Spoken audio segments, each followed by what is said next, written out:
Hello everyone, welcome back to another edition of West Ham Fan TV's Post-Match Pint, the only West Ham United post-match follow-up show on the internet. We've just come back from the Crystal Palace game. It was West Ham United 3, Crystal Palace 0, probably the greatest performance I've seen at the London Stadium.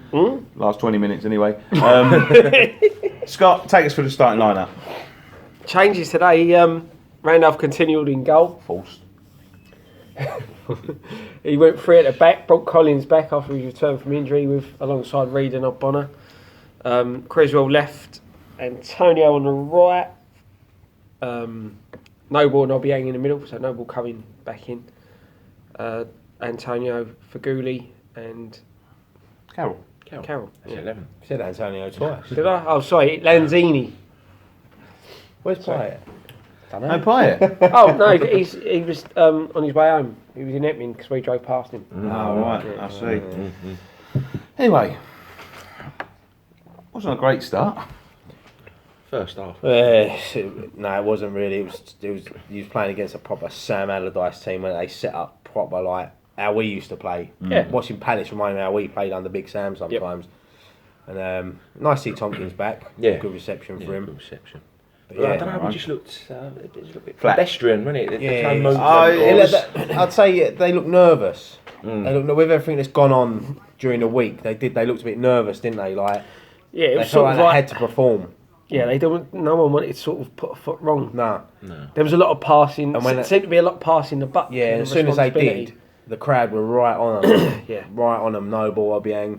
They was short passes that weren't going to the players, and the fans were just getting on them. It was all around the stadium. You could feel it. It was like tense, wasn't it? Yeah, It was yeah. tense today. I think we was getting bypassed a lot in the midfield. I said You said that, I said that didn't to you? you. You said that to me, Yeah, it was very flat. It was very uninspiring. To be honest with you, there ain't a lot to talk about in the Yeah, I first think half. we had 2 or 3 half chances. Carrol had the one just over the top. Yeah, Yeah, I mean, that was good. Tompkins had that chance, didn't he? Could have put them 1-0 up. Great miss. But yeah, he done that on purpose. And I'm It's one sure of he our did. own. Of course he did. There was no way. There was no way he was going to put that in the back. Of the No, net. it's a bad miss. He's a professional. He plays for Palace now. He didn't do that. But it was a bad miss. But I can't really remember any other chances. Really, we had a few. Couple of Lanzini with a few One of good the runs. things I wanted to mention was he left out Nordveit today after he's been starting more or less every game. I think he's sort of identified that as a problem. To be fair, What, he was playing right back. well, that he was just getting got at. Yeah. You know what I mean? We noticed it. I think I picked up on it ages ago when he first. No pace, you can't do it, and it proved against Man United when they brought Rashford on, and all he done was run at him. Or you need your winger to back your Yeah, full and back up, that's the don't problem. You, You know, he was getting isolated in games, wasn't he? and he ain't got the pace So I to think get out the of trouble. formation was changed for. Got a lot of pace up the wings, haven't they? Yeah, I think Byram not starting was just due to the fact that he's just come back. coming Like, back, he's yeah. probably not as fit. No. You know, Collins is a bit more robust, isn't he? You know, And not only that as well, he's probably thinking with chucking Collins in there, it's the threat from corners with Yeah. like Benteke, Tompkins, and the. To be honest with you, first half, Benteke won every header. Yeah, that's what I said to you, didn't I? So, You know, top. You know, but he done. It's There, just- there was no. that was it. Yeah, that was all he did. Palace didn't really look a threat, did they, today? no, I mean, they had a couple of little opportunities near the Yeah, end of the but half, you didn't expect they? that. But, yeah. The thing is, like, they've got a good team, Yeah, on paper they've got a good team, but and sometimes having all them good players, they don't gel, do they? No. I mean, they looked organised. it's the little bits where they don't want to lose the ball because the crowd are going to get in it. And you know, I think the crowd were as frustrated as sort of the players of what's gone on in a week, and they wanted them to come out all guns blazing, you know. And it didn't quite work out like that. I mean, you think it's easier to just play a little 5-yard pass and Yeah. rather than, like you say, take the risk of trying to play a 30-40-yard pass and then run on your case. Yeah. Carroll was very deep today, wasn't he? in the Yeah, first- so he was almost in midfield after a lot. I think he had to be though, didn't he? Most of the time. I mean, he's done a lot of good It's sort the of formation. defending from corners and that, didn't he? Yeah, it was the formation. He has to. He's got a big, Yeah, big to be fit, threat up front. exactly. Yeah. Again, I don't remember him losing header today, Carroll. First up finishes. We all go to the concourse. I'm going, I can't see us scoring today. I can't see us I getting said if we're anything. going to win this, it's going to be like a lucky Scrappy no-ball one, penalty yeah. again or something like that. Change at half time. Ogbonna comes off. Byram comes on, and Jesus Christ, Switches to 4-4-2. 4-4-2. Faghouli on the right, 4-4-2. Lanzini on the left. I'll tell you what, that second half was the best I've seen us play. Yeah. It was like they come out and they played that second half for Bilic. Yeah. You know, it's like we're going to win this because they must have been thinking. Because Nobles, if I was Noble before the game, my team talk would have been, look, fuck Payet. We're not a one-man team. Let's go out there and show them that we can play as a team. And the second half, fucking hell, like you said, that's the best I've seen us play this season at home. Massive improvement.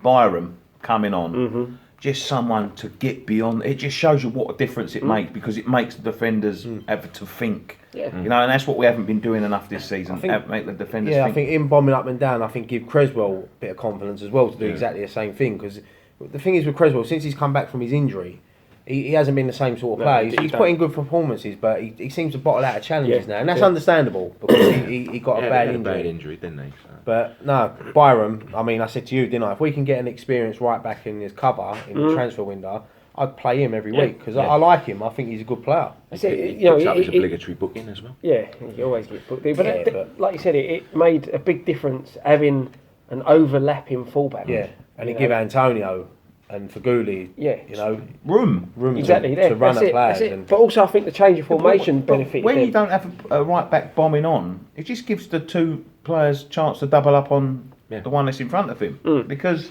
none of them are thinking. They're thinking, right, he's got the ball. Where's he going? Yeah, that's it. Goes past me. He's got him to deal with. Where he's got Byron, and the pace on the boy. It just makes so much of a difference. We've been very lopsided when you look at it going forward.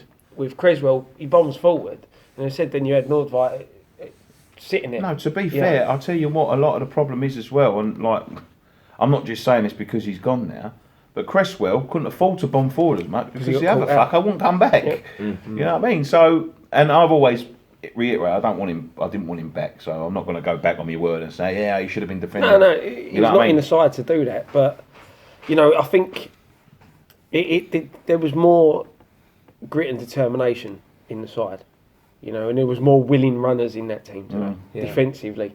We looked like a team. Yeah. We do, because let's be honest. I mean, most people turn up at that stadium just to see Payet, the Payet show, and he, you know, and today it was like the West Ham of last season. You know, the heart was there, the fight was there. But sometimes when you have a player like Payet, you know, I'm never going to turn around and say we're a better team without him. You know what I mean? He's a world class talent. We looked it today.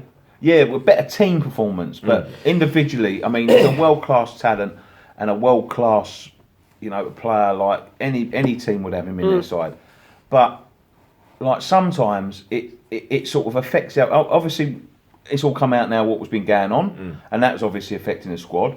But like this season, it just seems like because of last season and the things he done last season, they sort of rely on him. Say, right, well, we'll just play. You make it happen. You do it. Well, I'll tell you what you can tell the Payet effect is that we got 3 free kicks today outside the box, and usually when we get one, everyone's up in arms going, oh, yeah. But today it was just like, oh, all right, free kick, back to free kicks now. Like, listen, like we said, we've all said it. There's life before Payet, and there'll be life after. Exactly. You know, We players said that a come few and go. weeks ago. I know, but the players come and go, and like it's still a bit raw at the moment. Like there's kids walking there today with Payet on the back of their shirt. He was their hero, you know, and he's pissed all over him basically. We'll speak about him a bit later.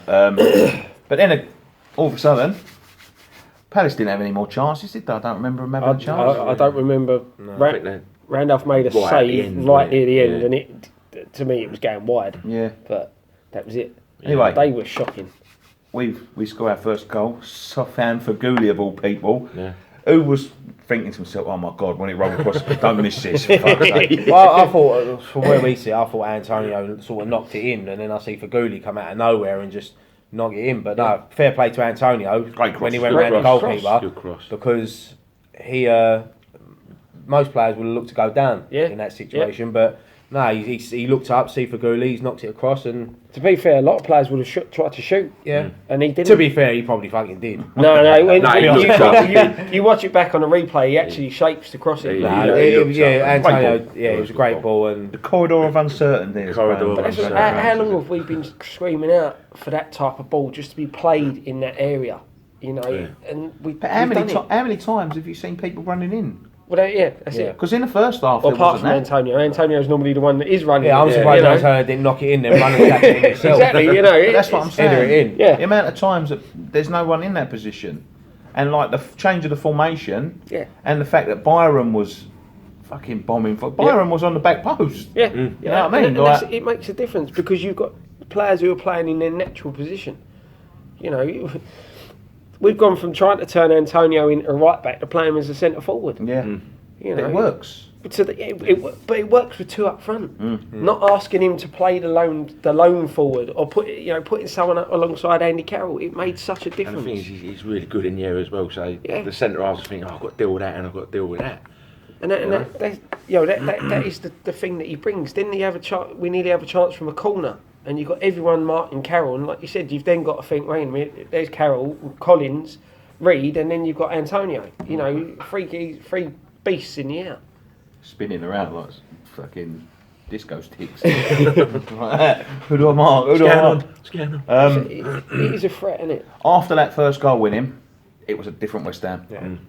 It was knocking it about with grace, weren't they? They weren't with scared. Confidence. With confidence, and that's the main thing. I think that we've been lacking that all year. Just a bit of confidence, just to knock it. And they was knocking it around left, right, and centre. Didn't give them a fucking sniff.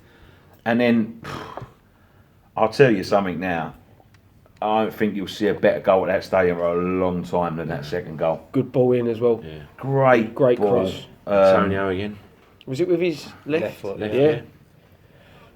Honestly, like, I haven't seen a goal like that for a long time, like in live play. Like Giroud, obviously Giroud is going to get probably goal of the month with his scorpion kick thing, but that for me was better. Yeah, and I'm not just saying it because he's a West Ham player. The technique. The technique. It's For someone that's shaped. always like said about his head, like he's always, that's all everyone thinks he can do, his head of a ball.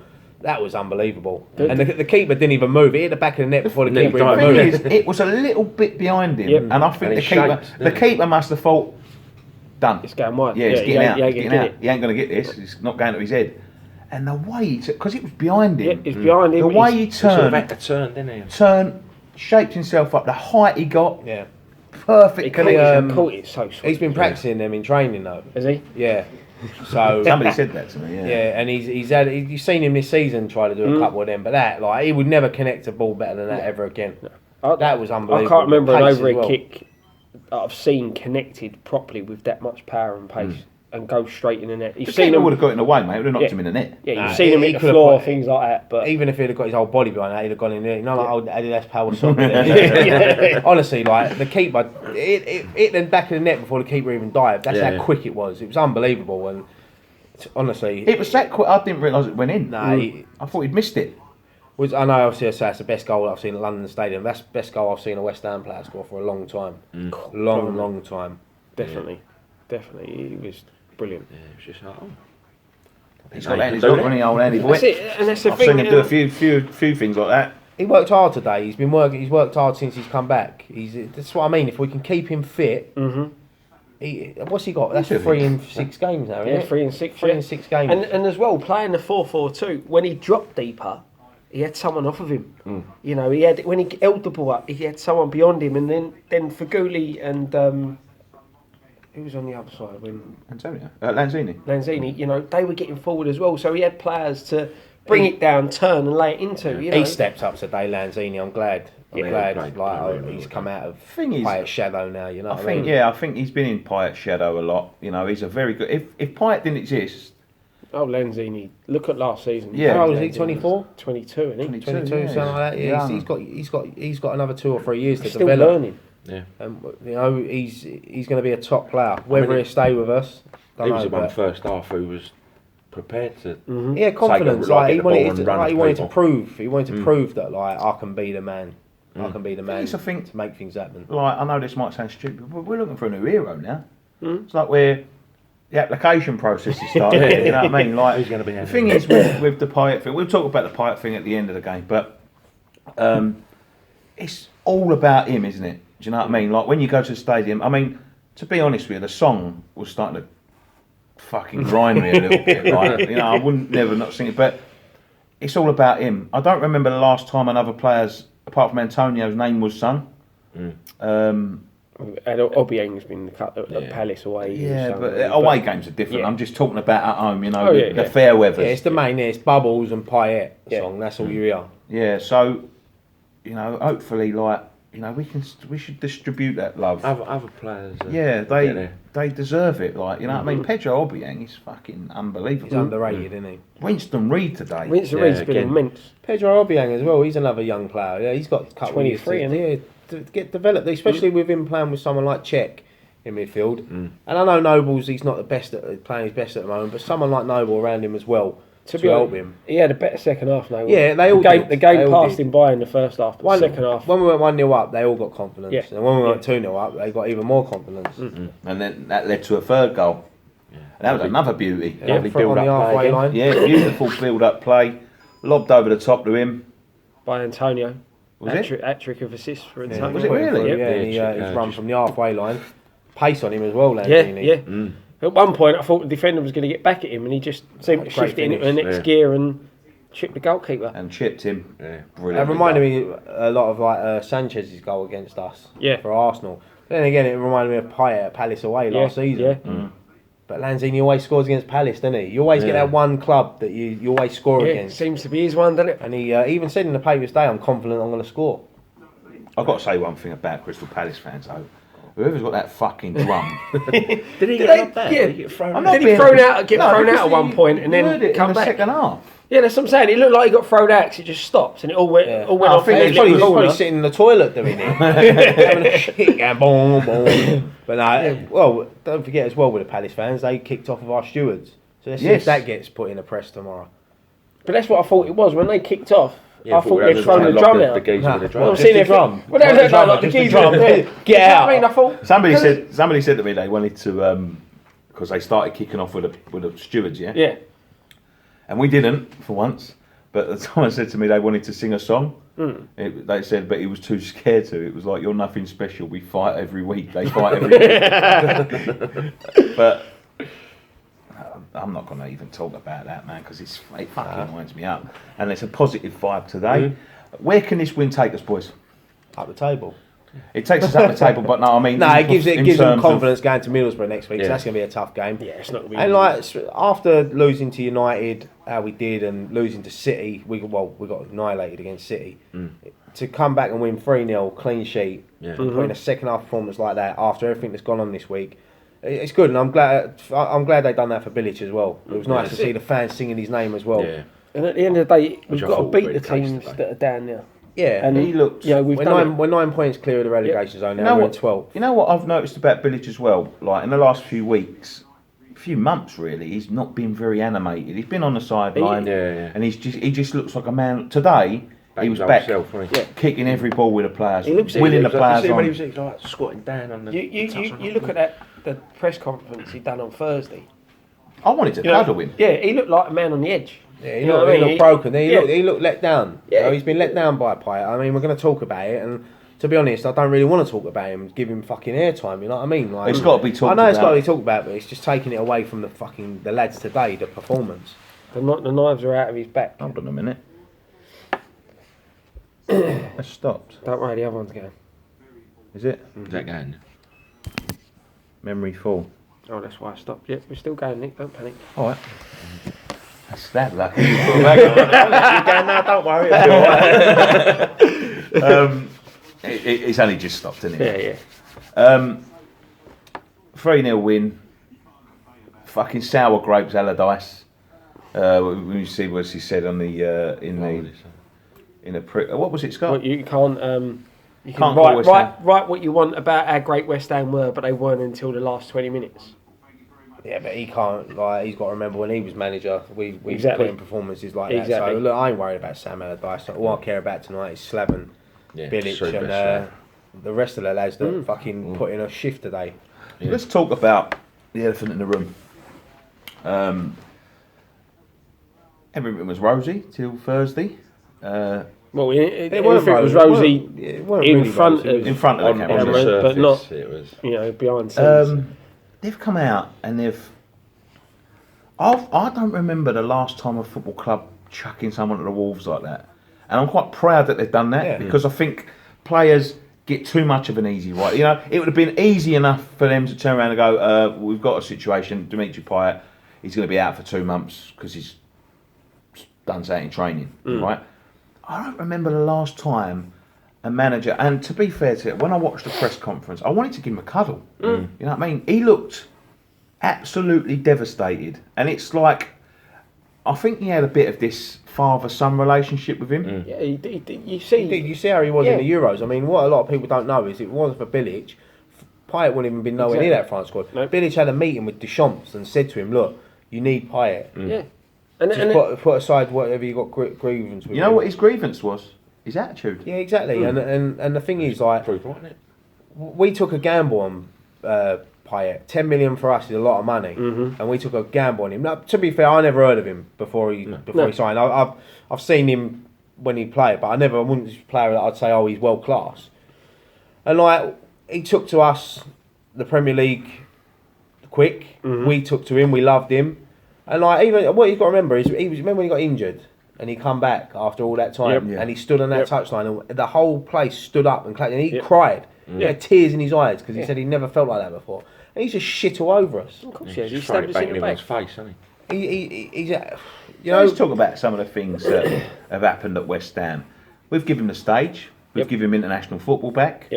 We've given him a song. He's never had a song with his name in it before. Yeah, first song. He's got another one now. Might not want to hear it, but when he's the press conference, but let's go back to the press conference. It's refreshing. Yeah, it's refreshing to see a club honesty, and I think that's the thing is with that, right? It's a difficult situation, Of course, because he's a fan's favourite. Yeah, I'm not like before we speak about. I don't think the board are completely blameless, but we'll say that afterwards, right? But just talking about the Payet situation, it's a difficult situation. He's a fan's favourite. People are not particularly on side of the board. People are annoyed with the stadium. You know, everything that's going around.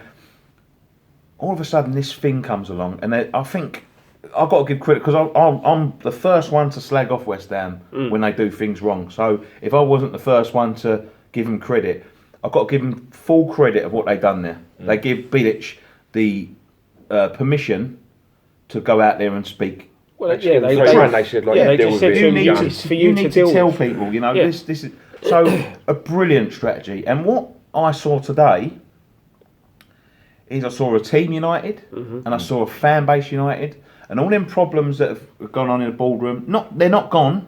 No, they're still there, but they're forgotten, and it's just. You know, the team, you know, and that's what football should be about. That's what West Ham United should be about. It should be about the football first. And I think sometimes with this club, because of all the circus going on in the boardroom, because of all this nonsense, because of the football seems to come secondary sometimes. You know what I mean? You look at everything that's gone on this season, everything that's been reported in the media. The football is the second thing that gets spoken about. The odd that's game. why I like this all about what's going on behind the scenes. This great result today will still be overshadowed by Payet. Everyone's talking still about Payet, and listen, I don't ever want to see him in a West Ham shirt again. I don't care if he come out on the stage and said I'm sorry. Like, what he's done is wrong.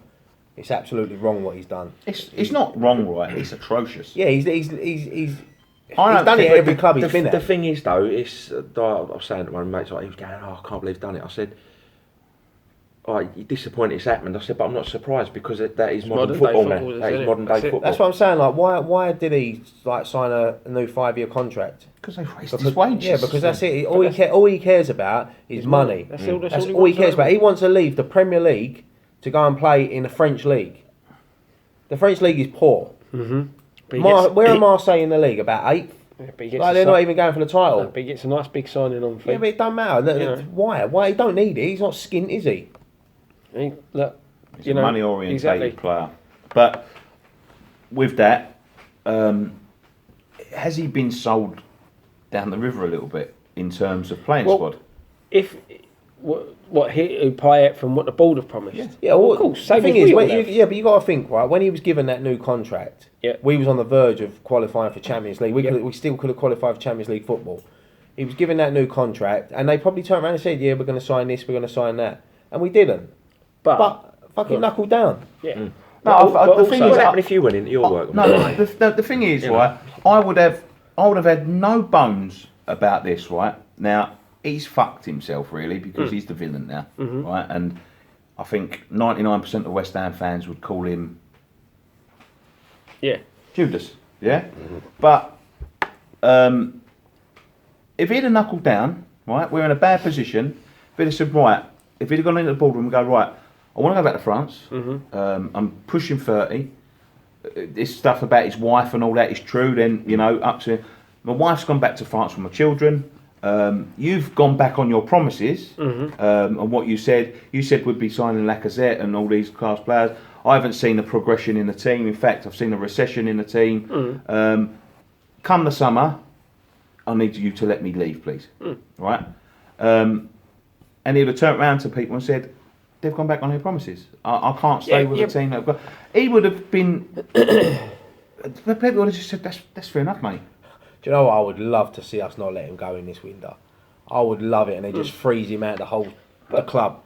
The thing, I'd love it. When he signed the first extension, it was end of last season, wasn't it? Before the finish of the season. Yeah, they tied him down to the big deal, gave him the big pay rise, right? Yeah, because there was other clubs sniffing about. He was happy then. Right, whatever. I still think that during the Euros he's been tapped up. Of course. Right, and then again he's been tapped up. As much as he's a money grabbing little git, you know, he has been tapped up. And that's turned his head. All that thingy in the Euros, all the chat about going to Real Madrid and all that, that's turned his head and turned... I don't think he'd stand out in a Real Madrid team, He wouldn't. He'd be... And that's the thing. He stands out with us because he is the best player that we had. And the only thing I'd say is, like, with Payet, is that, right, last season at the Bowling, we wanted a special season, and he give us some special moments. And, like, them goals will probably be shown throughout the years, you know. But for what he's done now, like, I wouldn't even want him to come back to West Ham. I don't want him. Like I said, if he had done as good as he is, for the money we get for him, I'd rather go and get 4 or 5 half decent players that try and give a fuck. Exactly. He could have seen out this season, kept quiet, done what you said, gone out an hero. You know, but instead he goes out as, like you said, the villain of the place. Yes. You know, it's just the way modern football is. Player power. Like Rooney done it to United. Yep. Remember, he held Manchester United to ransom. Yeah. But they give in. Yeah, but the problem is it's like with the board. The board are saying we ain't selling him, right? But you're going to have someone who's on 120.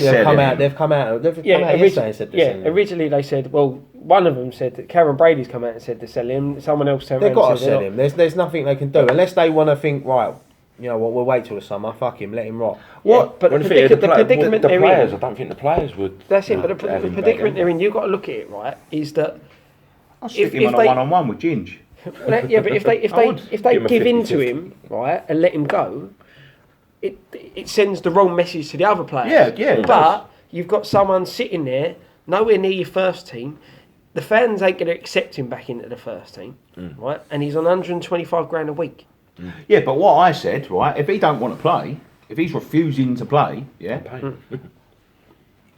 thing is, the PFA come into this to fault for some of this stuff because they sit there and they that fucking union let these people, like, you're not talking about normal everyday working people, you're talking about a bunch of overpaid pricks, to be quite honest, and they sit there and negotiate. You can't find him more than 2 weeks. He's not doing his job. Yeah. We get any of us go in. If you don't do your job at work, would you be paid? What would happen if you went into work and went, well, I'm just going to sit and do nothing all day, but I still want you to pay me? Yeah, exactly. Right? So they find him the 2 weeks, right? What I would do personally, if I was them, right, I'd sell him in the summer. But I'd pick him every 2 weeks. I'd say he's come out and said, isn't he, if he gets picked, he's going to fake an injury. He just don't want to come near the club. Yeah, exactly. But that's what I'm saying. Pick him every 2 weeks. If he refuses to come in, fine him again. Yeah, he got a £1 million loyalty bonus in September for staying in the summer. I would be suing him for that. But the thing is, the thing that bugs me with that, if he had turned around and said he wanted to go then, right, and they said, no, if you stay, we'll give you £1 million. The ball of mugs for doing that. Yeah. If he wanted to go, he don't want to be here. They're not totally blameless. In all try and keep they someone who don't want to be there. Just as bad. Like, and it's all like, I'm not going to speak too much about them because it's not about them this time. It's about, you know, the player. But it's all smokes and mirrors with them. You know what I mean? And I said something about the Scott Hogan deal, which I was going to talk about today, right? And I haven't told any of you this purposely because I wanted you to hear it from them. I got a call from someone from Brentford, Brentford fan, big Brentford fan, very in with the club, about what West Ham are getting up to in their transfer dealings with Brentford. We've heard these figures saying that they've bid 8 million and then went back for 12.5 million. Totally fabricated, absolutely fabricated to unsettle the player. That's my opinion. That's not what this guy said. Besotted Brentford. It was the guys that are very close with the club. They've bid £7 million for him, right? Brentford ain't in a position that they have to sell. They're holding firm. They want £15 million for him.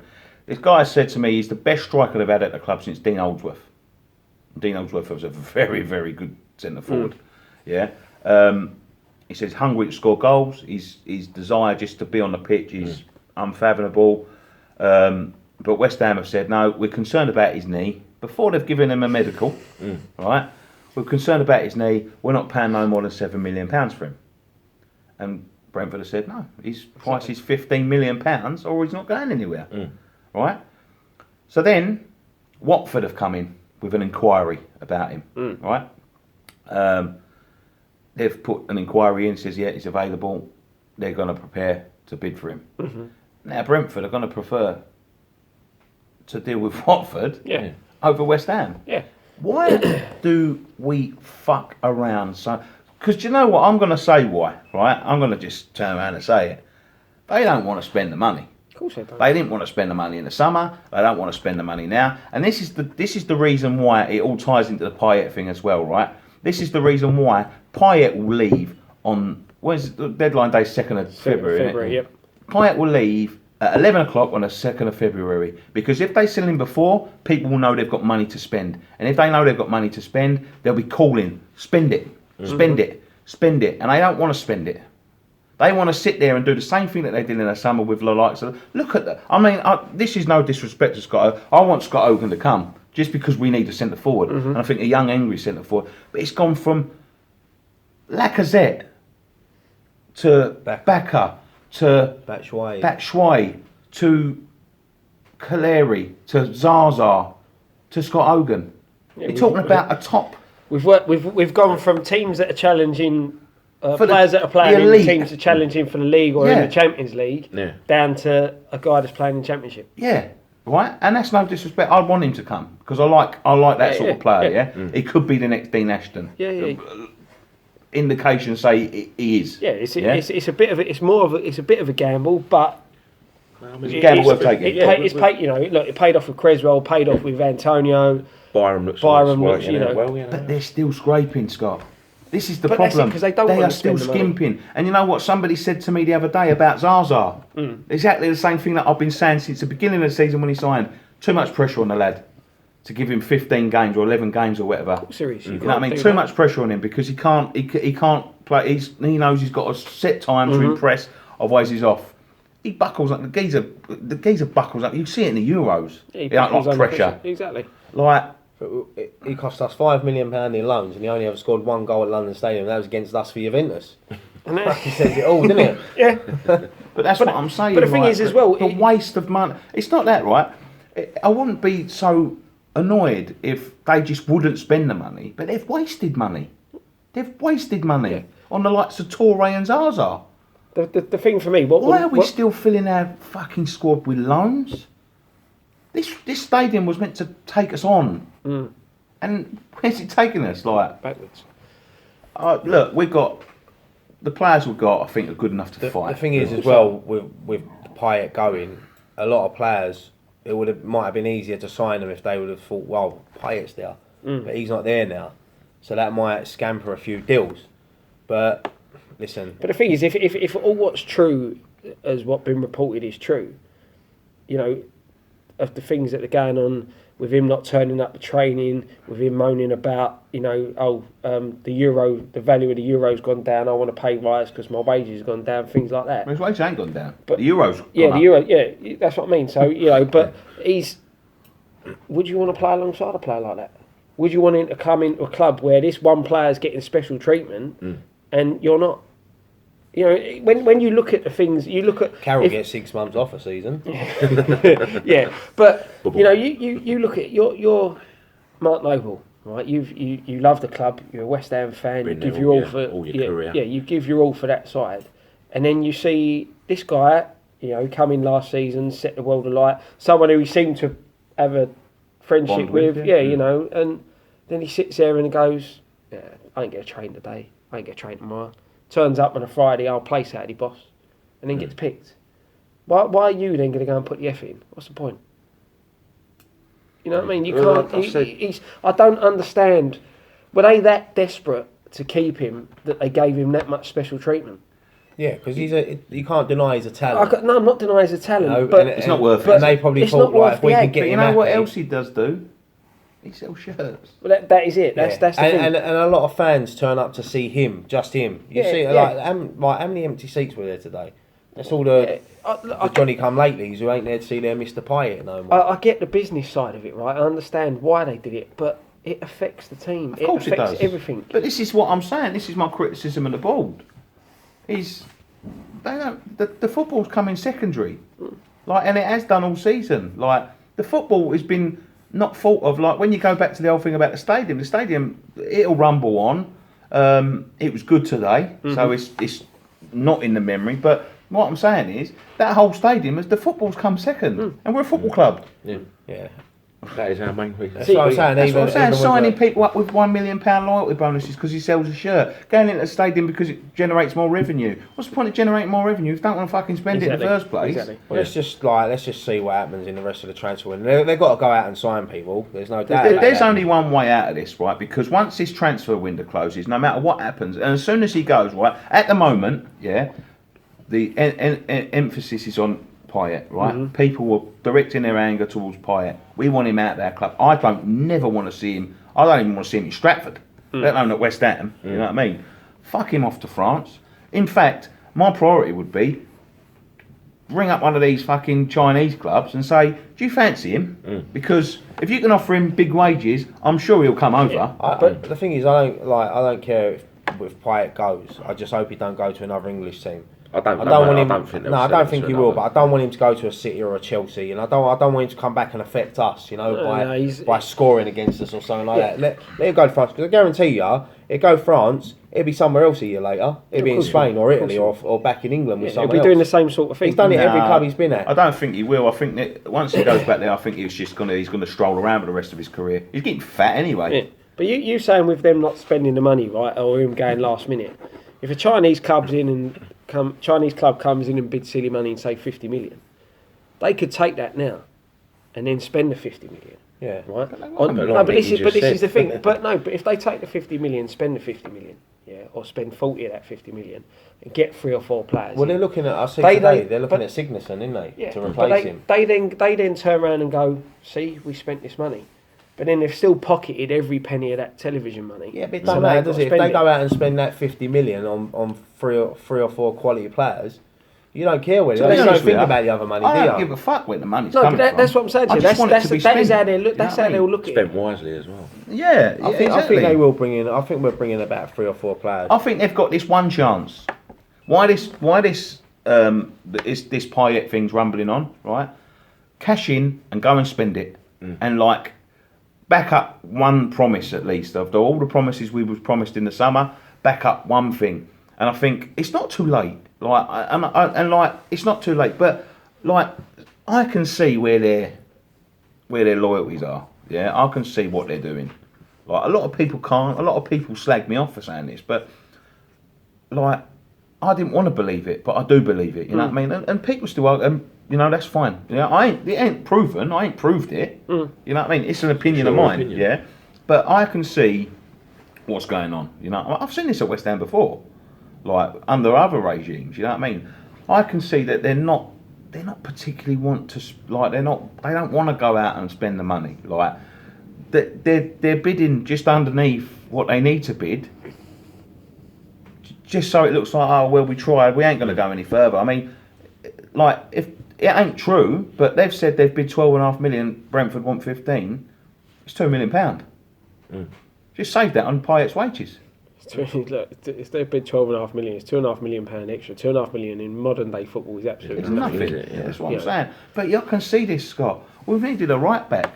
To be honest with you, we needed a right back so desperately that they should have had one lined up to come in on the 1st of January. Of course they should have. We all should have been sorted out. Even if it was just getting a loan signing in, it should have been sorted. Carl Jenkinson looks like he's joining Palace. Yeah. I'd have had him back as cover for Byram. At the end of the day, we're gonna go. You know, we could go the old transfer, the whole of January, without losing a player injured to injury. As soon as that transfer window door slams shut, we could lose Byram, we could lose Carroll, we could lose the centre half. Look at this, right? Look at this. Right, take Payet out of the equation, right? Look at this stadium, right? When you went in to get your season ticket, what was you told by the man that was trying to sell you your season ticket? When you watch that video with Ray Winston going, this is going to be the greatest stadium I've ever seen, right? After that, what did the man tell you? What did he tell you? One of the first things he told me, I couldn't sit where I wanted to sit. That's not what I was alluding to, but that's true, but what did he say? With this stadium move, this is going to do what? It's going to take us on to the next level. Next level. It's going to put more money in our pockets. Attract better players. It's going to make us in the fight. And I know this don't happen overnight, right? But a fucking start. You know what I mean? Like, it must have put extra money in our pockets already. It's going to take us on to that next level. It's going to put us within the top 6 clubs, you know, in the country in terms of. We'll be challenging for the Champions League. Exactly. We can rival teams like Manchester City and Chelsea for money. Yeah. I even remember one point he says they've got a league. When you've got a league table of all the finances of the club, West Ham are 20th at the minute. After we move to this stadium, we'll be 6. Yeah, but look, it's what goes on the pitch. Yeah, no, that's it. But that's just moving. You're not going to move. Just because you move to a bigger stadium. No, mate, it helps if you invest in the side. Invest in the squad. It helps if you invest. But at the end of the day, they went out and got 13 signings in the summer, but they didn't work out. So they did invest in the squad. Not what we thought. It was going to be the 40 million pound, but we did invest in the squad. Brought in more players. They didn't work out. Ashley Fletcher. And that's probably Fernandez. They're the only decent ones we've got. But if you're investing in the squad, if you're picking out loan deals and fucking freebies, what the fuck is going to work out? Yeah, I know what you're saying, but not every. This is where they get it right, because they got a good deal. Like, this is what they're trying to do with the Hogan deal, right? They got a good deal on that Demba Ba deal, when he had a dodgy fucking knee, right? No, we ain't paying. They ended up paying £750,000 for Demba Ba, People forget that, right? And then they get deals like the Lanzini deal, where he comes in on loan from an Arab team. He's absolutely wonderful player. They've agreed already that they'll pay £7 million no more, and it all works out brilliantly. Every deal can't. No, you get one of them every 100. Yeah, of course. If that. Of course you do. Yeah. Well, it's just like a Payet, though, isn't it? We didn't know Payet. No, we exactly. paid 10 million for him, and he turned out. Look at him. He turned out class, quality. Yeah. The thing with you is what you said about the signings with Fletcher and Fernandez. They were signed for the future. Yeah. You know, they weren't players that were signed to play now. They were probably signed players for now. Yeah, they were probably signed to loan out. Yeah. You know, but we needed them. Yeah, they haven't worked out. I mean, Cleary was on the bench today. I thought he'd left. So did I. Yeah, I thought he had. Fucking Remy come on for Palace. I forgot he was even out. I thought he was out for the season. Yeah, Dan was sitting on the train at Chelsea. Yeah, that's what you said on the train. Or one of you said on the train. Like, I thought where'd he come from, but. Then you look at that, right? So all of that stuff, right, that we've been told there. Let's have a look at the team who's playing today, right? That team is a bad team, right? Mm-hmm. They're in a bad position at the minute, but they've got some good players. They've invested millions. Well, that's what I'm saying. But sometimes it don't work out. No, it doesn't work out right. But what I'm saying is, to the squad we had last year, to invest just that little bit in that, you know, that next level of player. Yeah, we didn't need 30 new players. We all know that. We didn't need 30 new players. We could have gone out and bought 2 or 3. We could have paid the 30 million striker and then bought 3 or 4 other players. But we invested 13 million. They done 13 players. They done it because they thought we was going to progress in Europe. Yeah, that's the reason why. Faghouli was signed for Europe. Toure was probably signed for Europe.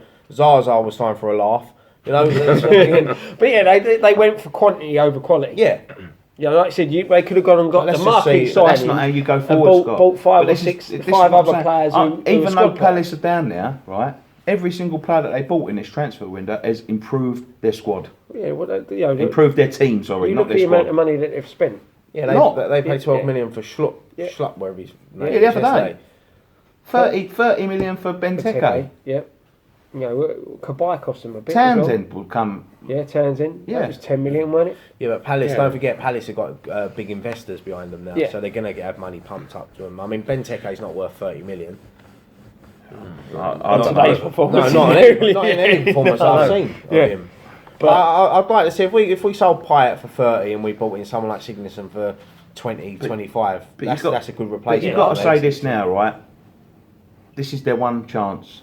I think this season, they'd get away with it this season. They'd save a lot of face if they invested in this January. I think if they went out and got 2 or 3 good players, and then in the summer went out and made that marquee signing, because they know they've got to do it. Go out and make that marquee signing, and hopefully, I mean, I don't think we're going to go down this season, but next season it's fresh. Everyone's used to Stratford. It's a new start. Should be ironed out, shouldn't they? Yeah. So they've got the summer to get everything right. We've still got. I know there are players anyway, but we've still got Ayew and Kyoto to come back as well. So they're going to be like 2 new signings. Yeah. I'm positive. Yeah, I'm positive for the rest of the season. Yeah, I am as well. I don't think we're going to go down. I think we're going to finish around mid-table. Yeah, I read about maybe 10th. The thing that makes me a bit more positive, right, is that this season at times we've all said, "What is it? What's the problem? Like, why are we like that now?" And we ain't. And it looks like it was Payet. It was Payet. Yeah. I mean, to be fair, if we'd have gone out and lost 3-0 at home today, we'd be talking totally different. We'd be saying, fuck, you know what I mean? Maybe it weren't Payet, we're just shit. But to me, it looks like it was Payet. He was. I think even if we had lost 3-0, it would have been the character of the team. The way you can get beat, but if you play well and you show that desire, you don't just roll over and have your belly like we did against Man City, where 2-0 down, that's it. We just laid a lot of dog on our back with our legs up in the air. They walked there for a goal in. And that's the difference. If you get beat by the better team because they're that good and they're playing that well, but you've threw your body on the line at every tackle, you've tried to win everything. Listen, we've proved that we can beat the big teams. We've done it last season. Of course we have. We beat them home and away, most of them. And the season before that, we beat City at home. And the thing is, Liverpool at home. Barring the Arsenal game at home, the Man City game at home, Tottenham, we gave them a game. Chelsea, we beat, and even the first game of the season, we could have got away with that with a point. Got a point. Should have got a point. Yeah. I mean, we've got Man City coming up, our next home game, and it'll be a totally different game to what it was last week. That ain't going to be like that cup game. No. That ain't gonna be. And hopefully we'll have a few players back, hopefully a few new signings. I don't mind losing as long as we fight. That is it. It's the way you lose. Well, I don't like losing. No, but you can, if the team put an effort in, you can accept it. It makes it a little more bearable. But that is it. If you're fans have ever asked. Yeah. If you're going out there putting a tackle in when there should be throwing yourself into 50-50, so things like that, and then you get players like Aguero banging in a world class goal or things like that. Thing is, this season was always going to be difficult because not only for the move, but you think last season we overachieved. We won at home and away at all the top teams. We was on the verge. We got to that point at the beginning of May where we were thinking we can get fucking Champions League football. Yep. We could actually do it. Yeah. But it never happened. But I think our fans, most of us, got a bit overexcited with that. And this season was always going to be difficult. We was never going to repeat what we done last season. You go back to the start of last season, we would have all been happy finishing mid-table. We would have all said priority stay in the Premier League, going into a new stadium, and then priority of the first season in the Premier League is to stay in the Premier League. To be mid-table, pushing for top 8. We had some special games at the bowling last year. We were spoiled last year. We had a good cup run. We was unlucky against United. The problems against this season is like every game I've been to, I've been entertained in 2, 3. Yeah, it hasn't been pretty, but hopefully it improves. I think it will. Today's a step in the I right direction. think today is the corner. Yeah, yeah. Look like they've identified the problem. Yep. We've then come out and give a performance that I ain't seen from us all season, apart from Swansea probably. It just looks like we've turned the corner. It just looks like that little corner's been turned. You know, the players want to play. You know what I mean? Like maybe it was a bit of resentment from the players because of the treatment he was getting. You know what I mean? And then they've said, right, he's fucking sorted him out now. He's fucked him off. Let's fucking go out there and play for him. You know what I mean? It did galvanise us. Like everyone. It's just a shame that we have to spend so much time. We probably spent so much time talking about this fucking prick than the football. Exactly. It was always going to be that way. Yeah. But we've spoke about him now. There was a West Ham before Payet. It'll be a West Ham after Payet. The world will keep turning. That's it. We ain't got Gravis keep talking. I'll shut up sharp today. I'll shut up now. All right, thanks very much for joining us on this edition of West Ham Fan TV's post-match pump. We'll be back next week for the Middlesbrough game. All content going up. I'm going to do a Monday Musings this week, boys.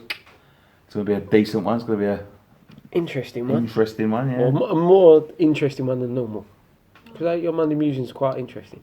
I've got to try it. I'm going to do a transfer around that without mentioning Payet. Yeah, mate, that's your challenge. That's your challenge. Yeah. You've got to mention him.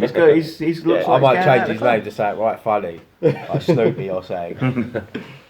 Even just thinking of him winds me up. Look out for all the content during the week. 15,000 subscribers, boys. Yeah. One thing. Yes. Yeah. Thank you very much. Thank you, everybody. Very, very much.